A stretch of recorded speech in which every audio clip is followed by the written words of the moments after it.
তো বন্ধুরা আজকে আমাদের বাড়িতে ডিম পাড়া দেশি মুরগি রান্না করা হবে। এই ডিম পাড়া দেশি মুরগি কিন্তু খেতে মাশাআল্লাহ অনেক মজার লাগে। সবারই কিন্তু এটা খুবই পছন্দ। তাই আমি এই ডিম পাড়া মুরগিটা জবাই করে তারপরে এখানে হালাল করে নিয়ে ছাপা-টাপা করে নিলাম। তারপরে এখন আমি এটা কেটে নিব ভালো করে। অল্প সেঁকে নিয়ে তারপরে আমি এটা কেটে নিছি ভালো করে। দেখুন ডিম বের হয়েছে। ডিমের এরকম থলিও আসলে থলির মধ্যেও ডিমটা আছে। তারপর আমরা থলিটা খাই না তাই ফেলে দিলাম। অনেকে আবার খায় যারা পছন্দ করে। তো আমি ফেলে দিয়ে তারপরে মাংসগুলো ভালো করে কেটে দিয়ে পরিষ্কার করে নিয়ে নিছি। আর এখানে আদা বাটা দিয়ে দিছি। আদার সাথে আমি কয়েকটা সাদা এলাচ বেটে দিছি, ভাজা সাদা এলাচ। বাটা মশলা দিয়ে রান্না করলে কিন্তু বেশি মজা লাগে।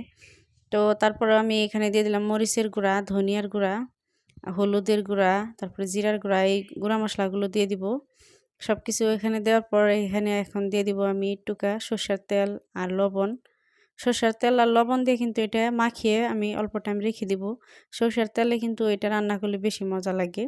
তা আপনারা যারা সরষের তেল পান না তারা কিন্তু সয়াবিন তেল দিয়েও রান্না করেন এভাবে। তো যেভাবে রান্না করেন না কেন একেকজনের রান্নার স্বাদ কিন্তু একেক রকম।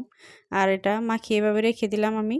তারপরে এখানে সরষের তেল দিয়ে দিলাম। সরষের তেলের পরে এখানে গোটা গরম মসলা, সাদা এলাচ, দারচিনি আর একটা লবঙ্গ দিয়ে দিছি। তারপরে আমি এখানে দিয়ে দিলাম পেঁয়াজ কুচি, কাঁচামরিচ কুচি আর রসুন বাটা। তো রসুন বাটা সব কিছু মিক্স করে বাটা মানে ছেঁচা রসুন দিয়ে দিছি আমি, বেশি বাটি নাই মিহি করে। তো আপনারা যেভাবে খান যার পছন্দ অনুযায়ী দিয়ে দিবেন।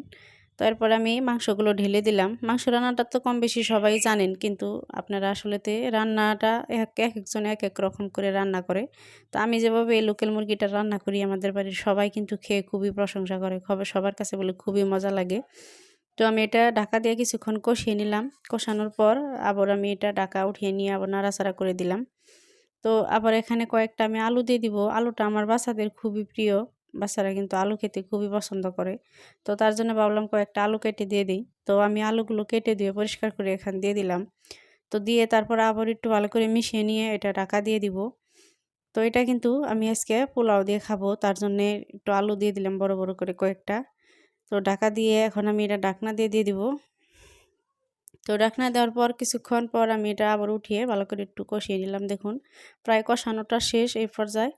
তো এটা আসলেতে যতটা কষাবেন ততটা কিন্তু আলুটাও সিদ্ধ হবে আর খেতেও মাশাআল্লাহ অনেক মজার হবে। তো ডিমগুলো আমি উপরে দিয়ে এখন আবার একটু ঢাকা দিয়ে দিব। তো ঢাকা দেওয়ার পর ফাইনাল কষান শেষ। এখন আমি এখানে ঝোল দিয়ে দিব। ঝোলটা একটু বেশি দেওয়া লাগবে কারণ ডিম পাড়া মুরগি একটু শক্ত হয়ে গেছে, তাই একটু বেশি পরিমাণ ঝোল দিয়ে দিব। তো বাচ্চারা খাবে, একটু নরম হলে কিন্তু বেশি আসলে বাচ্চারা পছন্দ করে। তো এরপর আমি একটু ঝোল দিয়ে আবার একটু ঢাকা দিয়ে এটা আমি ভালো করে কিছুক্ষণ জাল করে নিব। দেখুন এ পর্যায়ে প্রায় হয়ে আসছে। তার কিছুক্ষণ আগে আমি একটু ভাজা জিরার গুঁড়া আর একটু পরিমাণ মতো লবণ চেক করে দিয়ে দিলাম। এখন আমি আরেকটু জাল করে এটা নামিয়ে নিব। তো খেতে মাশাআল্লাহ অনেক মজার হয়। কেউ কিন্তু পছন্দ করে রান্না, আবার কেউ পছন্দ করে না। যার আসলে এটা রুচিতে যার যেরকম আসে। তো আমার রান্না আপনাদের কাছে কীরকম লাগলো অবশ্যই কমেন্টে জানাবেন। ভালো লাগলে সবাই শেয়ার দিয়ে যাবেন আর লাইক করে যাবেন সবাই। আল্লাহ হাফেজ।